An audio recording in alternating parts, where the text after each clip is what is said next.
Planning a fishing trip shouldn't feel like a full-time job. With fishingbooker.com, you can find and book the perfect fishing trip within minutes. Fishingbooker.com connects you with trusted fishing captains around the world. Booking is fast, easy, and secure, with access to verified customer reviews, loyalty rewards, and around-the-clock customer support. Everything you need to book with confidence is in one place. So head to fishingbooker.com and start planning your next fishing adventure today. Your planet is now marked for death. Marvel Studios' The Fantastic Four First Steps is now streaming on Disney+. We will protect you. As a family. Light them up, Johnny! Marvel's first family is certified fresh on Rotten Tomatoes. That is fantastic. And critics say it's one of the best superhero movies of all time. Oh! Marvel Studios' The Fantastic Four First Steps, now streaming on Disney+. Rated PG-13. What time is it, Ben? It's clobber time!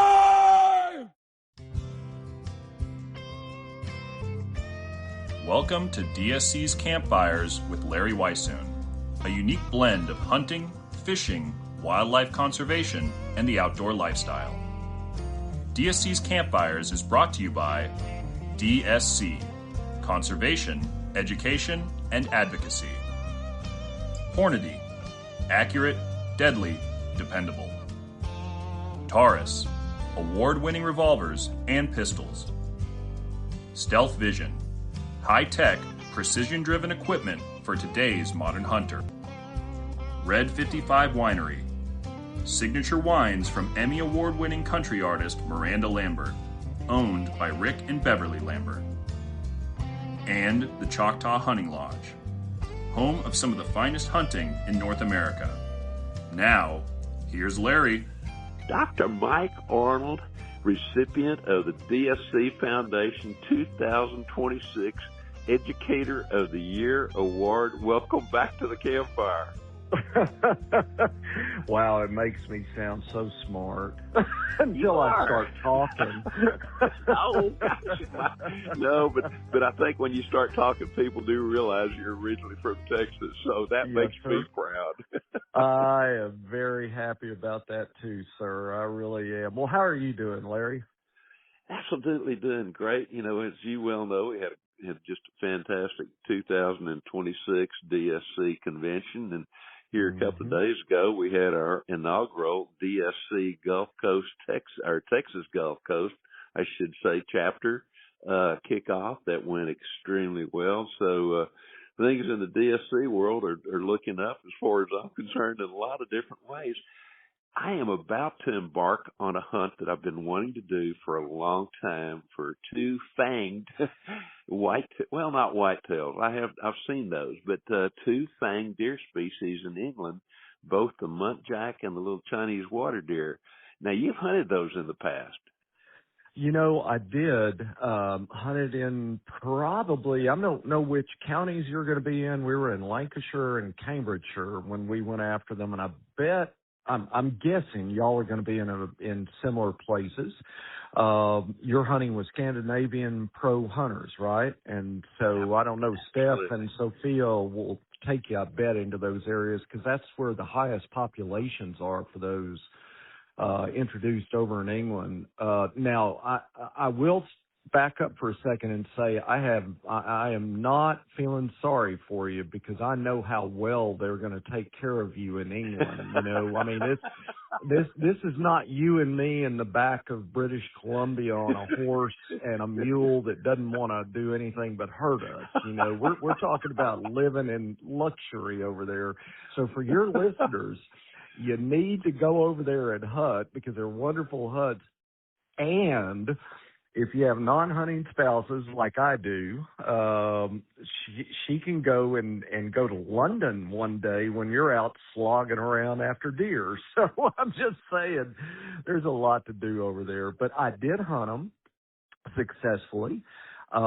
We started with the muntjac, and we then went on to the Chinese water deer, two very, very different types of hunts. The muntjac reminds me, if anybody has done what Larry does a lot, you know, if you're doing still hunting for whitetails, Or if you've hunted bushbuck in Africa or some animal like that, it's very similar to that in muntjac. You're creeping through vegetation, dense, what they call copses or copses over there is how we hunted them. The morning I got my muntjac, I bet Francis and I were talking about this, Larry, before this, because we were relating it, and I've written articles about it in a book chapter about it, but I can't remember. But maybe we went 300 yards, a total of 300 yards, and we spent probably 3 hours doing that. Interesting. That is true slip still hunting kind of thing when you get right down to it. And I talked a little bit with Stefan about that, and he said he said be prepared at one step and then stand there for 20 to 25 steps that you might otherwise take, and sounded more like maybe 100 steps that I might take in the process of the time. So I tell require a lot of patience. It does. And, one of the things that our guide and our outfitter was using, now we weren't hunting them in the dark before I say this, but he had a handheld thermal. Yes. And I had never seen them used before in this way. In other words, I'd seen them used at night. Right. But he would hold them up and look, and maybe you've done this, Larry. I have just never hunted this way or seen someone do it, but he would hold it up and look for heat signatures in the dense brush. And then he would, if he saw one, and he said the whole time, of course, I couldn't see the darn thing. I mean, I wasn't used to trying to pick out muntjacs. So, I mean, until he would point them out, I couldn't see the little animals. But anyway, he would say, he told me, look, we were surrounded by muntjacs the whole morning. Really? Yeah, it was just, and that's their population density, right, Larry? I mean, they do not have a rut, really. They're constantly breeding. It's why the EU has listed them as a species of concern, but the reverse of what we usually think of, their numbers have to be controlled by hunting and by culling, actually. If they don't, they decimate the habitat, and there's a book out that one of the scientists wrote about them, and you lose 50% of muntjacs when there's a harsh winter if they're overpopulated, because they've eaten sort of like the cattle up on the Wyoming and South Dakota and North Dakota rangelands, when they used to eat all of the food out right before a harsh winter, and then they'd all, you'd lose so many of them. Very similar sort of situation. They decimate the habitat, which kills off songbirds because they don't have the bushes they need and everything else. So, and they're an interesting fact. I mean, they're just a neat little animal. Interesting fact is they're not an herbivore. They're an omnivore. They'll eat birds' eggs. They eat lizards. They'll slurp up worms. They'll do all, when they come through browsing, they actually have impact on a lot of different kinds of organisms. So, most interesting. I just had assumed that they were primarily just browsers or grazers kind of thing. I didn't realize that they were omnivores. Yeah, I did not know it either until I started, like I say, there's a book out on them, and I started reading the Chinese water deer, and I started reading about them. I went, my goodness, what an interesting, bizarre little animal. I mean, obviously, Francis and I first saw them in their native habitat back in, goodness, I need her here to tell me, but 2014, I think it was, something like that. We went for a trek in the Himalayas. Not my idea, by the way, but Francis wanted to go do it. And so we went up to 18,000 feet, and I lost 20 pounds, and I felt really good about it after I got back down. But the first few steps, I thought, what have I done? But we were at a tea house at about, I don't know, maybe 12,000 feet, something like that, and a little animal browsed out from the edge of the habitat right there, a little forest edge, and we were sitting there sipping our tea, and Francis said, what is that? And I said, sweetheart, that is a muntjac. And I said, I'd never thought I'd ever see one in their native habitat. And I said, I wish I had a rifle. And she said, "Wow, you are a hunter." And I said, "Well, I'm not mad at the animal, but I sure would love to take it home with me." So, but that was the first place I'd seen them, and then of course we saw them in England, and quite a few of them in England. So, yes, sir. Now they have. I want to come back to the fangs in a little bit. Let's talk a little bit. Of course, the muntjac has antlers. They're rough, and I think I've seen a few photographs of some monstrous muntjac that actually had a very short little brow tine right at the fur kind of thing. Yep. That's exactly right. Actually, the one I had that I ended up with had that sort of growth on it, but he was an old one. I mean, he was, had his teeth were worn down. The other interesting thing about the one I got, he had one of his joints was completely swollen, like it had arthritis in it, but it was an old break. I mean, he was a beaten up old warrior. I mean, he really was. Too. How appropriate. But oh my goodness. But he had little short, little tiny brow tines on him, and was worn down a little bit, because once again, he was an older guy, older buck, which was really, really cool. But he did have those, now for all of those out there, the fangs, which I call them fangs too, and people, they call them fang deer, obviously, they're actually tusks. And Larry knows this better than I do. They're tusks. In other words, they're not hollow or, venomous or anything like that. They're not hollow like fangs are. They're actually gross, just big teeth. So. Right. Okay, since you bring up the teeth of they're elongated canines, I would assume more so than anything else. But, they are. Yeah. What about the little Chinese water deer? And obviously they were too from the Orient initially. The Chinese water deer, as the name implies, they're in East Asia. And they're the largest populations of them now are in that people could see, I suppose, or hunt. Maybe, I don't know if they can hunt them there or not, or in South Korea. But they're endangered there. I mean, they're in the DMZ. So, in that area, that would be really fun to go hunt, Larry. Let's you and I set up an outfitting business to go hunt in that area. Wouldn't that one fly? I mean, I know some idiots out there like me who would go, "Ooh, that'd be really fun to do. Go get shot by the North Koreans and get to hunt." I'm sorry, that's terrible. But the Chinese water deer that are in England, if my memory serves me correctly, they had a couple of different populations that they brought them in. They brought them in about the same time, by back in the 1800s. But I believe they brought them in from both Taiwan. They ended up getting animals from Taiwan and mainland China, if I'm remembering correctly.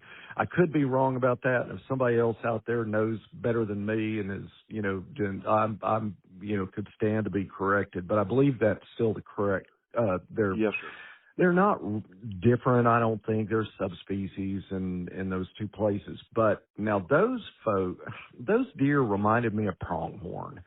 They would sit out in the agricultural fields. Now they're called Chinese water deer, so obviously they like wet areas, or they wouldn't love England, obviously. But you can kick them out of the lower areas and that sort of thing. But the way we, like the sedges and not that are associated with little streams in the areas, but they were all over the winter wheat fields or whatever the heck they had growing out there. And the farmers understandably feel like they're probably hammering their livestock feed, but they don't. They don't actually do much damage to the agricultural fields when you start studying what they're in their, you and I talked about studying what's in their stomachs and that sort of thing. Exactly.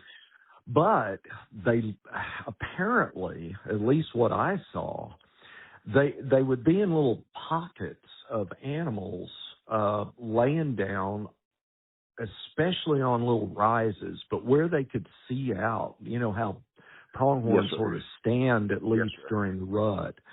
But the Chinese water deer is different because it can have tons of babies at a time, and so that's why their populations. I've forgotten what the biggest litter they can have, but they can have a lot of little ones at one whack, and so that's why their populations can grow pretty significantly, pretty quickly. They are, once again, they're not considered as far as I know, they're not considered an invasive that like the muntjac, but they are the ones that have, compared to the muntjac, they have really, really long tusks.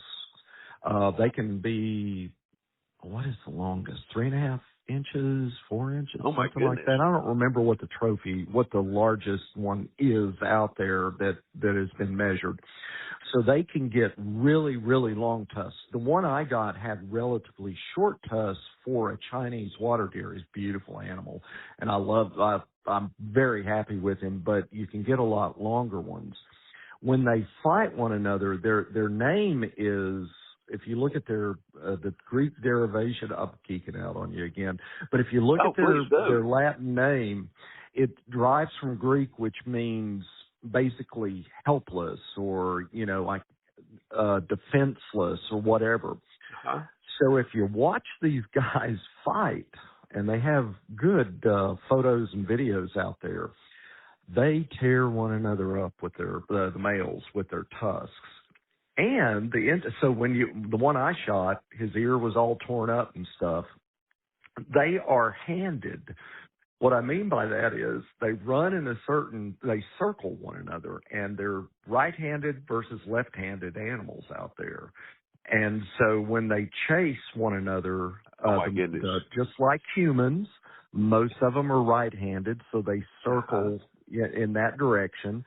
And so the ears, because of this, I just love these funky biological facts. The ears that get torn up are are those ears on one side of the animal, because most of them are right-handed and not left-handed. I just think, that is so cool. Now, when you see the photos and videos, when they're fighting one another, fur's flying off of them, their ears or chunks are coming off of their ears. They are not defenseless. They are not, in terms of mating. They are aggressive little sons of guns. It's a wonder, Larry, that hunters go over there and don't get eaten by these little things. So, well, I guess they're not omnivores then, or the Chinese water deer or not. I will tell you, going back to the muntjac for just a second, we found a video. Francis the other day said, "You got to watch this YouTube video." It was a zoo somewhere, I don't know, Austria or something, and this little muntjac had gotten into the rhino enclosure. And he bucked up and ran at that rhino and hit that rhino right in the head, and then backed off and did it again and again and again. And the rhino was like, "What in the world is going on here? What is wrong? What is your problem?"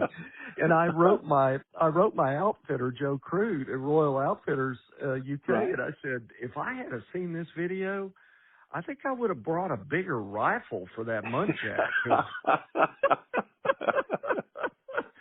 So they are aggressive little animals. Both of them are, but the way we had to do approach the Chinese water deer, I'll get back to the hunt, is that we spotted them at 200 or 300 yards, and then we would have to, Joe, I should say, would have to figure out a stalk, just like you would out in the West. For an elk or a mule deer or a pronghorn or whatever. Then we would have to get into the vegetation and circle around and get closer, because they're, once again, I've forgotten what these silly things weigh. They're not more than 20 pounds, either one of muntjac or the Chinese water deer. Yeah, they're tiny little things. They're like if people know what a red diker looks like, they're I'm looking at mine in my trophy room right now, my red diker, and they're smaller than a red diker. And so, they're more of they're sort of in between a red diker and a Sunni. So they're going to be about 15, 20 pounds, 12 pounds. I don't know, something like that. They're a little animal. And I shot the muntjac at 67 yards when he was pushing his way through the understory of this little forest, and the Chinese water deer was a little over 100 yards away he was in the middle of a field, barking at us. That's the other, or blowing at us. That's the other thing. These things make an amazing scream, like a fox kind of thing half the time. So they're real interesting vocalizations that they make. In fact, when I looked at Joe, I couldn't see the little Chinese water deer. I could hear it. And so I started to slip left, and Joe looked at me and he was over to my left, and he mouthed, "No, shoot it." And I said, "I can't see it." So I scooched a little bit to the right, and I looked at him again. He said, "Shoot it now. It's about to run off." So I think he was going to beat me to death with my own rifle if I hadn't gone ahead and taken the little animal. But the other thing about this, in terms of game meat, I love writing about game meat in Europe.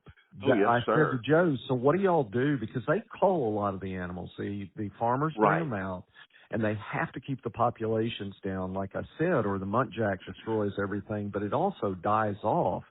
And I said, so just out of curiosity, there's little bitty bodies. He said, every scrap of meat goes into the stores. He said, or to people, he said, everybody loves these. Everybody loves game meat. Yeah, everybody. So many people love game meat here. And he said, we process every animal. And which is so heartening to me that they have a culture there of people who want game meat, who don't hunt, actually. Yes. Many of those that he's talking about are non-hunters. That's what we found. I bet you found it too in Europe, that there's a lot of folks who don't hunt, but they love game meat. Absolutely. You're right. I experienced that in several of the countries there.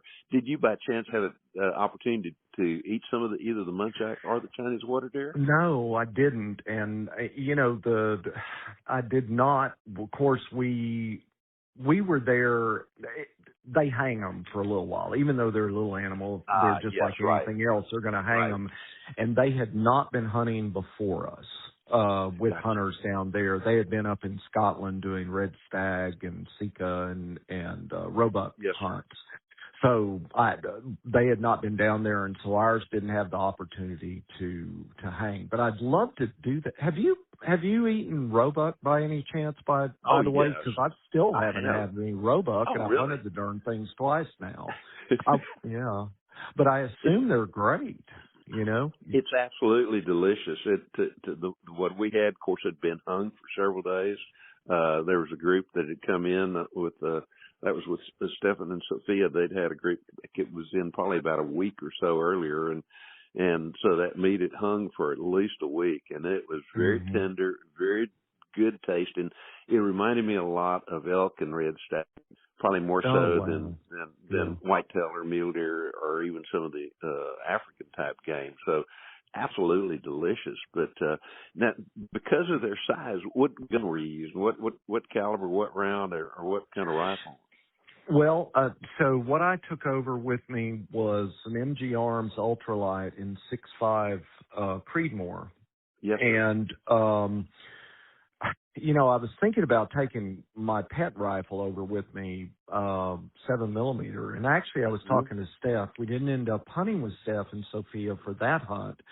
But I mentioned to him, I was thinking about bringing a 7, and he gave me the title of my article I wrote about it, which was Keeping My Trophy in One Piece, Not Two. And so you can imagine what I'm about to say. Steph said, yeah, go ahead and bring that over, and then you'll have 2 pieces that you can make, And I said, oh, okay. He said they're too small. And so the 6.5 was absolutely perfect.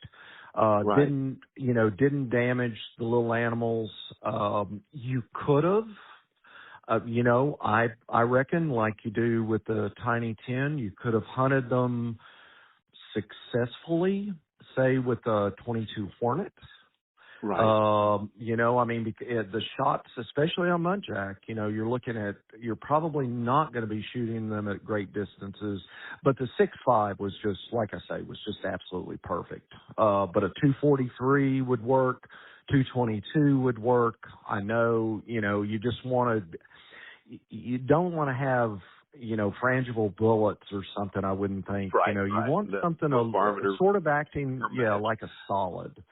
That sort of thing. And so I used Hornady ammunition, a little bit heavier bullet, for the 6.5, at the heavy end of that. And that sounds strange to some folks, but I know that folks who have hunted like you have hunted little stuff with a bit larger or faster rifle. You want to have a bigger bullet. So. The reason I'm laughing is I was on a hunt in Namibia some time ago, or actually I lied to you. I was in South Africa, and I had a 375 Ruger with me and hunted the little blue diker. And unfortunately, oh my gosh, I had a solid, and I didn't have a solid, and I ended up with this absolutely beautiful shoulder mount and not much of anything else left, unfortunately. So, oh my God. So actually, what we're doing in this instance is I talked to Stephen, and he said if you don't need to bring your own rifle, he said, I would advise just using one of ours. And I said, oh, what have you got? And so he said, I can't remember what model of Blaser it is, and also one of the Mausers. And so my intention in this particular instance is to try to shoot one of the animals with a Blaser and then the other one with the Mauser. And of course, he shoots Hornady ammo as well too. So I'm tickled about that. But so I don't even know what caliber it is or round, but I got a feeling it's going to be it'd probably be on the smaller side if I were guessing. Well, I suspect it will be. And, I will say in terms of taking your own rifles, I don't know that I'll do that. I haven't said that. I'll back up in a minute. But I don't know that I'll do that to the UK anymore. The outfitters there have their own. They have suppressors on them. They have and they have nice, like you said. I mean, he's got Blausers. I mean, they have very nice rifles. Now, you and I both know we're hunting riders, we're gun riders, and so we like to have our own to write about, especially I trust Hornady ammunition, and so, I use it exclusively like you do, and so I want, sometimes I'm using my own reloads. But I think the UK is a particular, I'm not telling people not to take their firearms. I have each time I've gone now, but I'm not sure I'm going to keep doing that to the UK. They are a tougher place to go into quite often with a firearm than other countries. And which sounds weird, you'd think that you and I would have trouble getting into Africa or something with our firearms, but that's not the case. They're not so used to letting folks in with firearms or comfortable with it a lot of times. So anyway, I'm just saying I don't think it's Joe Crute told me last time. See, I took my own rifle to hunt in Scotland this last time, and I never touched it. I used the guide's rifle. He asked me, would you use my rifle? And I said, yeah, and it had a suppressor on it and everything else, so it was easier on him, safer for him in terms of hearing and this sort of thing. So I think from here on out, especially if I'm hunting with people I know, I'm probably going to use their rifles. Well, having seen, the type of rifles that Stephen and his guys have, I feel very comfortable. And I was really kind of looking forward in this instance to hunt with both a Blaser, which I have not really had the chance to do. So I'm looking forward to that. And then I can't remember. He said it was either a really old Mauser or one of the newer ones that they just released not very long ago. So kind of looking forward to, using both those rifles. I want to go back and ask as a geneticist. Yes, let's sir. talk about, I know we're calling them fangs, and they're not. They're tusks or elongated upper canines. And what in the evolutionary thing do you think those things came into play in terms of genetics? Why would they have tusks as opposed to maybe having bugling teeth, which are also, I guess, are like red stags or wapiti or elk? Why the fangs on those deer? Well, and so you know this as well as I do. The fang deer are considered primitive because if you look in the fossil record, the old, the fossils from certain ages leading up to what you and I and others hunt in terms of mule deer or whitetail deer or whatever, these fang deer, that fang or tusk is the primitive condition, right? And so they've lost that, or it has shrunk, if you will, through gene function. It's just that they've shrunk. And if you look at it, the interesting thing is that in many of those lines where it's shrunk, the antlers are larger, okay, as they get. Now, it's not always the case. So the antlers increase, and the tusks are a secondary sexual characteristic too, which the females are supposed to recognize and go, "Whoa, baby, I like that," kind of thing. So, wow, that one shouldn't have been spoken, but y'all can edit that one out. But I mean, I know, but the antlers, but the antlers are like a bird's plumage, a male's plumage. I mean, they're an attraction. Well, so are the tusks. And so they are defensive, okay? They are defensive, but they're also an attraction for females to estimate the genetic worth of various males. I mean, that's the idea. And so why did they lose them? I mean, there's always a trade-off. There's always a cost to having certain traits. It costs some energy to grow stuff. I mean, look at the antlers.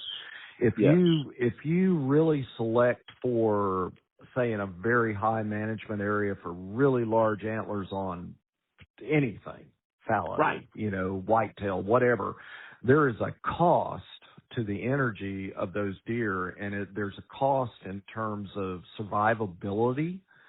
It's a harsh winter. Some of those guys are not going to make it through, because they put in so much energy on X, Y, or Z. And in terms of the antler growth, that's a part of it. And so is there a cost to growing those fangs? Probably.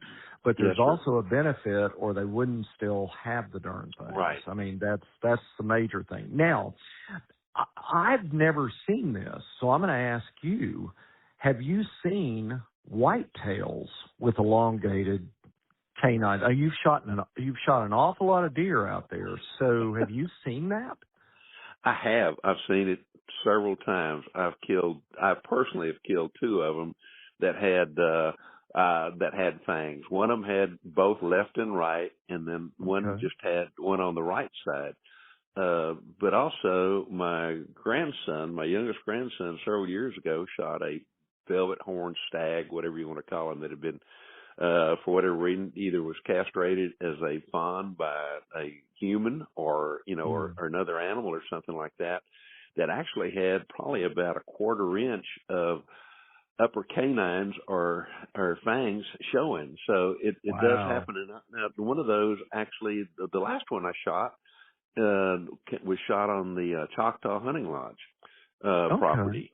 And it had probably the longest. It was at least a quarter of an inch long. Most time they're a little less. The ones I've seen on a few other deer too. Usually they're a little bit shorter than that. But in that instance, it was elongated, and it was on the right side, and it did not have one on the left side that I could tell, nor a receptacle or whatever you might want to call from which it grew. But so yes, I have. So to me, those are going kind of throwbacks to a primitive time where just the right genes came together, and produce those canines. Well, and all these traits. Somebody was asking me at convention recently that they said, they were asking about reintroducing animals to a certain area and this sort of thing, right. and they asked me about the genetics. And I said, well, remember I said, let me be technical for a second, but every one of the traits you're talking about, survivorship, being able to forage during the winter, whatever the heck it is, behavioral traits especially, but also these tusks or fangs, they're a quantitative trait. They're like human height. There's a genetic component. We call it a G by E. There's a genetic and an environmental component to this. And so they can have the genetics, but they also have to have the environments. For example, having animal castrated may kick that gene function in, or it, feed into that system. But I mean, it's like human height. I mean, you look at all the little teeny weeny English people. Well, they're all real short still. But anyway, I mean, that is untrue. Joe Crude is like 6'5", but my outfitter. But they were so short during right before and during World War II, that generation, and then all of their kids are real tall. Well, they had the genotype to be tall, but they didn't have food. They didn't have nutrition to drive that. Right. So I'm thinking the same thing with these canines is that, there are genes there that could cause them to grow, but there has to be an environmental part to it too that actually clicks those genes on, turns them on, turns them off, whatever it happens to be, whichever ones are involved. But anyway, boy, I am nerding out on you all over the place. No. This is very interesting because as you were talking about that, I recall that, in another lifetime, seemingly, I spent time on the up in near the Arctic Circle and at the Arctic Circle banded snow geese with local Inuit, and the older Inuit in that area were all seemingly 5 feet 2, seemed to be a really tall individual, and yet the younger ones who are on a good nutritional diet from the time of conception, it was not uncommon to see guys there that were 6 foot tall. And the younger guys just towered over it. So, to me, that proves just exactly what you were saying right there. The genetics were there in the past, but because of the environment of not getting enough food on a daily basis, really made a difference. Yeah, eating blubber every day. And boy, that sounds really, that's offensive, isn't it? But I mean, I'm just saying, if there's a diet of, Mama and Daddy didn't have as good a diet as their kids did us. So, but yeah. So I don't know. I haven't looked up, to be perfectly honest, studies on the development of these fangs or tusks. It would be interesting to know, how often it really does occur. You have a good population sample because once again, you've sampled probably thousands of whitetails over your lifetime, and so you've seen it a certain percentage of the time. It's low, but it means the capacity is there. I mean, exactly. It's at least in some animals. It's been a long time since I did any research on that, but as I recall, there was a figure given somewhere in literature that I read with white-tailed deer that upper canines occurred in about 1 in every 200 to 250,000 individuals. Okay. So, you've killed what, 1 million deer? I've killed 3 of them. And my grandson's done one as well too. So it's really interesting. I got lucky, but here's the other side of that is most people do not open like I do. Don't open a deer's mouth and look very closely at the teeth and all that. And so I think they're very likely, were probably others somebody may have shot one unless they had a skull mount done. They were in a stringent management program where they were opening the mouth or saving jaws. Probably didn't look into the deer's mouth to see whether there were canines there or not. So that's a possibility too. Yeah, it is. And, the other day we were looking at photos. Francis and I were looking at photos for articles and stuff. And she just started laughing. I said, "What, sweetie?" And she said, "Look." And she turned her computer. Here's the red stag that we had shot over in the Highlands of Scotland. And what have we done? I had pulled its mouth open and said, "Hey, take some photos." She said, "You are weird." And I said, "Yes, ma'am, I am." I'm okay with that. Me too. You've got me interested on the muntjac now, because when I shoot a muntjac, and I'm going with John Landgraf. He's another friend from John, and I try to do at least one hunt a year together somewhere. He's from over in Midland, Odessa area. And now that you've told me that they're omnivores, not only am I going to open their mouth, but, really inspect those upper canines or tusks, but also open the rumen and see what that particular deer has been eating. And it would be, it's really interesting. What are they? That's what I wrote in my article. When he had his head down, was he slurping up a worm? But I mean, I don't know what I'd have to go back and look to see what the percentage of animal and versus plant. But I assume that they're majority herbivore. But then again, when the scientists have looked at them, they've said, look, part of their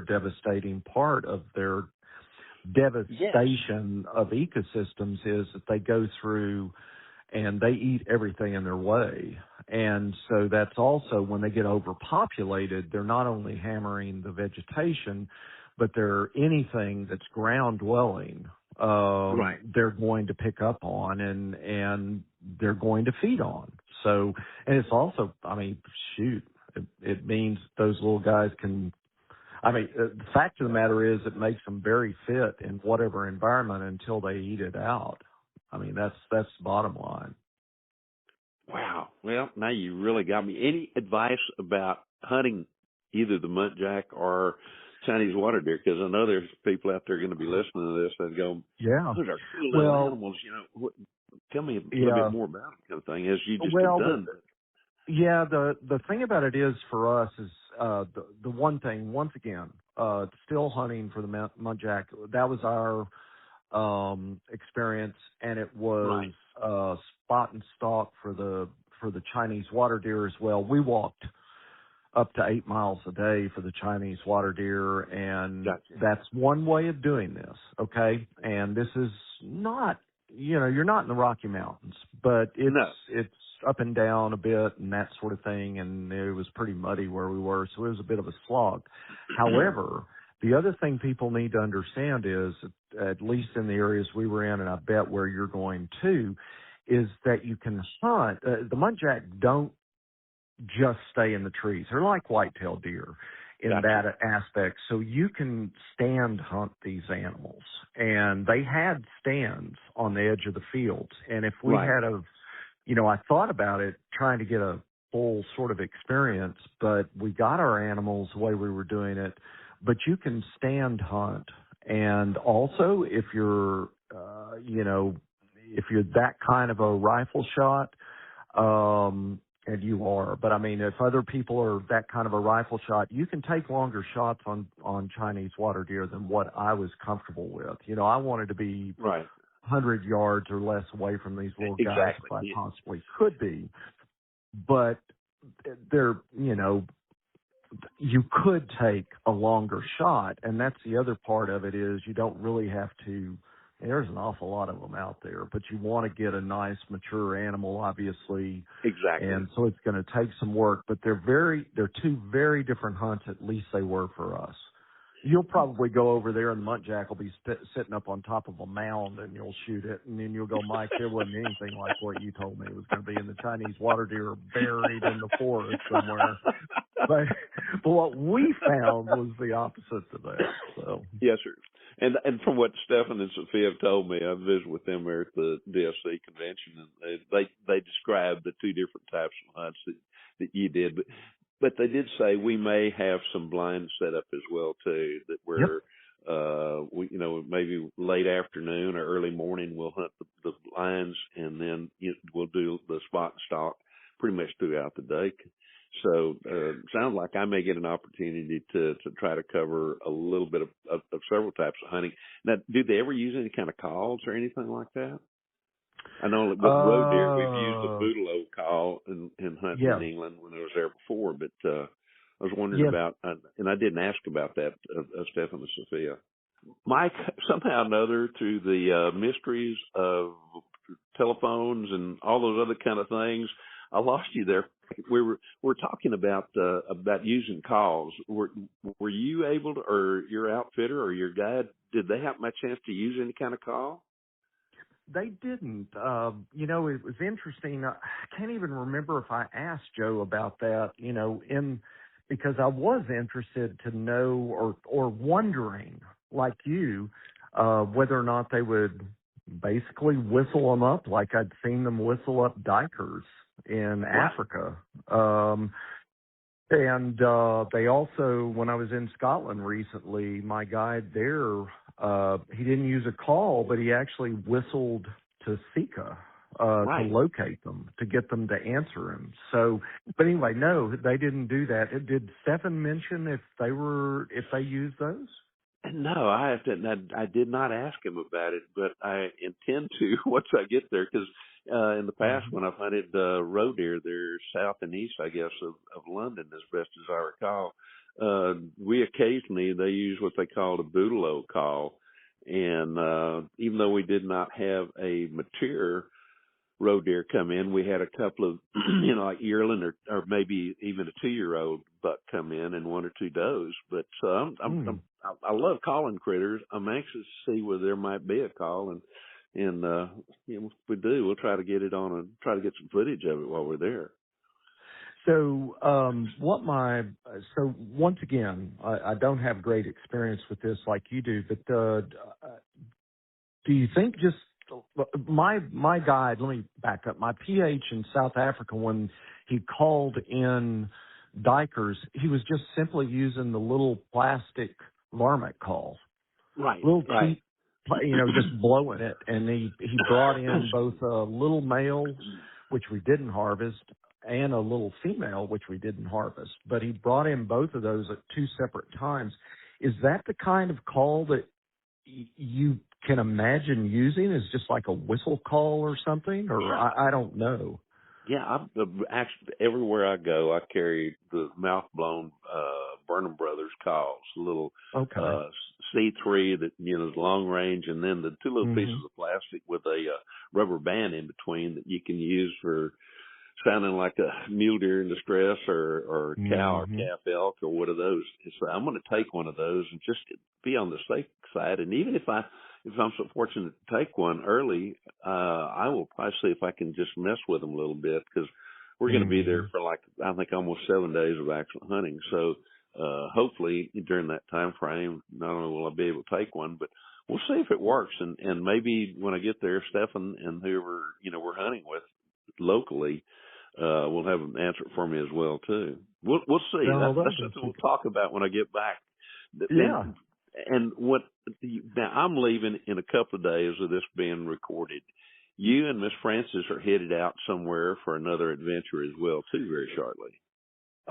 It's going to be not until June. We're headed to, it's going to be a little while before we head. Well, we have a couple of other things. We're going to a plantation in 2 days now to do an upland hunt. So that may be what you're thinking of, and I need to keep that in mind. So we're going to go do that and do a podcast there. It's called Dorchester Plantation. It's a beautiful place. I've been there one other time. So we'll hunt probably pheasant and quail, bobwhite quail there. And I'm also interviewing the owner who wanted to be, he wanted us to do a podcast there. And so we're going to do that. And so that'll be the great thing about that is I get to bring birds back that I love eating. Yes. I could live off of pheasant and quail the rest of my life and be perfectly happy, even though I do love big game too. But so we are doing that, and then in June we're heading to Africa again. We'll be there for 3 weeks, so that'll be sort of a big trip. But unfortunately, I'm not going to get to go to England in between now and then like you are. That'll be so much fun. That'll be so much fun. I am really looking forward to this. As a biologist and somebody who's done a fair amount of research on white-tailed deer and other game species, particularly here in North America and a few other places, those two little species of deer have just always fascinated me, and they've always, for whatever reason, when I was in England in the past, we were in an area where there were primary roe deer, and we did actually hunt for a muntjac one day, but we were in an area where there were so few that they were just kind of on the fringes of it. So this is going to be kind of a special trip as far as I'm concerned. I can't wait to come back and compare notes with you on this one. There you go. And I'll let you know at that point whether or not they came to a call. Yeah, that'll be so interesting to see. That really will be interesting to see. What's on the horizon for books for Dr. Mike Arnold? I know you've got to be working on another book. Well, I am, and I have I have it all paid for. I just haven't written it yet in terms of paid for at the publisher area. But so I've got to decide which way to go on this one, Larry, to be honest with you. I have so many stories that I would like to, once again, in different areas of the globe and different animals and different conservation stories. So I have that one that I could, in all honesty, I could get that one done tomorrow. Well, you know how I mean, and we could get it done fairly quickly. But I'm also toying with the idea of something I would like to do is to write about the rescue of endangered species by hunters and just focus on a whole series of, and you and I can think of those, and other people know, things like the black wildebeest, for example, and but lots of other endangered species, and you can even extend it to something like, and somebody's going to go, "Are you insane?" But something like white-tailed deer that were darn near extirpated, or Rocky Mountain elk. You know, I mean, these are the kinds of wild turkeys. Anything, any of those animals, and of course we cause their darn near extinction, but that's usually the case. So I'm toying with those two ways of going, those two directions of going. In other words, I have two books I want to write, and Frances looks at me and rolls her eyes and says, "This is a disease," and I said, "Yes, ma'am, it is." Because I wrote, these are the last two I wrote were number 5 and 6. So I need to, I already have, I do have two books in mind. I've just got to figure out which one I'm going to write first. And I'm just not certain, but I honestly think I might attack the one that's on endangered species being rescued and, by hunters, because that's how they get hunters know that's how endangered species are brought back from the brink, is because they're given value, and without a doubt, they're not given value by non-hunting GMOs. They're just not. No. That's not consistent funding, and it's not consistent value, and it's not a consistent source of emphasis. They move on to other things. So, and I'm preaching to the choir, but we hunters know how it works and how it has worked. Insurance companies sure don't want me to write about, how white-tailed deer were brought back from extinction. My insurance company knows that because I hit one the other day. But but anyway, but it is true, like we just said. True. People don't, and a lot of folks won't even realize that that's the case, that they were actually brought back from the brink, because we now have such good, viable populations, and that's wonderful. Absolutely wonderful. There's numerous species in that, and both big and small kind of thing when you get right down to it. Now, people are fully aware of your book, Bringing Back the Lions, and then also now Bringing Back the Wild, which is another absolutely fantastic book, which also happens to be the title of your podcast. And let's tell people a little bit about that and Tell me a little bit about it. So Bringing Back the Wild decided to steal the name of from my book, Bringing Back the Wild, like you said, that came out in 25. But I need to say, Larry Weishuhn and Francis Arnold are the cause of me having a podcast. And my wife is a little bit chagrined about it because she's been telling me for a number of years I needed to start a podcast. Absolutely. And I was head of the Department of Genetics at University of Georgia, and I just was a little bit busy with everything we had to do, with outdoor writing and stuff like that. So I didn't do it. And then I went to Mr. Larry Weishuhn, Mr. Whitetail, and I said, hey, what do you think about this? And he said, yeah, you ought to do it. And I went back to Francis, and I said, well, Larry said I needed to do it. And Francis said, I have been telling you for 3 years you needed to do it. All it takes is Larry one time to tell you to do a podcast. And I said, yes, ma'am, I'm going to hide over here in the corner. But we did start the podcast, and Larry was kind enough to be episode 1. Truly honored. And we've now had Mark Haldane, Diana Rupp. We've got some buddies of ours from a university coming out next Tuesday who run an environmental program with non-hunters and hunters to tell them about conservation through hunting. We have Dan Cabela's coming up, the governor of North Dakota's, coming up soon, and Robbie Kroger and a bunch of other folks who have been really kind. But and Larry Weishuhn is my first repeat customer, I might add, and he's going to be coming back up. There you go. But it is on all platforms. It's called Bringing Back the Wild, and you can go to MikeArnoldOutdoors.com, and there's a pull down there that you can click on, and you can go straight to all the episodes if you want to go through there.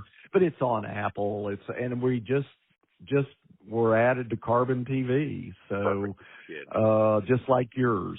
So it is going real well. We're very pleased with not only the guests, but that folks are listening to it and seem to be enjoying it. Absolutely. Well, you do a great job in your interviews. You're a great question asker. I'm getting tongue-tied here just looking about it, but you do such a great interview with people, and with your past experiences and your present experiences in terms of research and in terms of outdoor writing and everything else that you're involved in. You've got a great resource to pull from all these different people, just with some of the people that you mentioned, like Dan Cabela and the governor and of the Dakotas and all those kind of things. So I am so tickled, proud, and pleased for you to do that. Oh my gosh, I really appreciate you doing your podcast, because you're reaching a great audience, and you're reaching in some ways, because of your background as a professor and as a background with the University of Georgia, I think you're also reaching an audience that some of the rest of us who have been basically either a biologist in my instance and a gun writer and outdoor writer that we're not reaching. And so you're helping get the word out about how important hunting is in conservation and how important conservation is as opposed to preservation. So really appreciate that. Thank you for the kind words, and once again, thank you for being episode 1. People were like, "Really, Larry's going to be?" I said, "Well, I had to pay him a lot of money, but I didn't think that guests cost that much, but he assured me that's what you have to pay him to be on there." So no, I appreciate you. Shucks, I should have followed that lead. Now that you mentioned it, can we start all over again? Oh, Lord of mercy. Well, you have a great trip, by the way. I can't wait to hear how it goes for you. I'll be sending pictures and all that kind of stuff. And please remind people how they can find your books. I know they're available a lot of places, but how to find your books and your podcast as well before we close this episode out. Well, MikeArnoldOutdoors.com is my website, and they can go there. If they want a signed copy of my books, order it from MikeArnoldOutdoors.com, and I'll send them a signed one. But they can also purchase it at bookstores. They can purchase it on Amazon. There's they can get a Kindle version. They can also, there's an audio version out there of both books. So it just depends on how they want to listen or experience the book. But if they want a signed copy, they got to go to the website. They have to go there, or they have to see me at a show or something like that, which is fine too.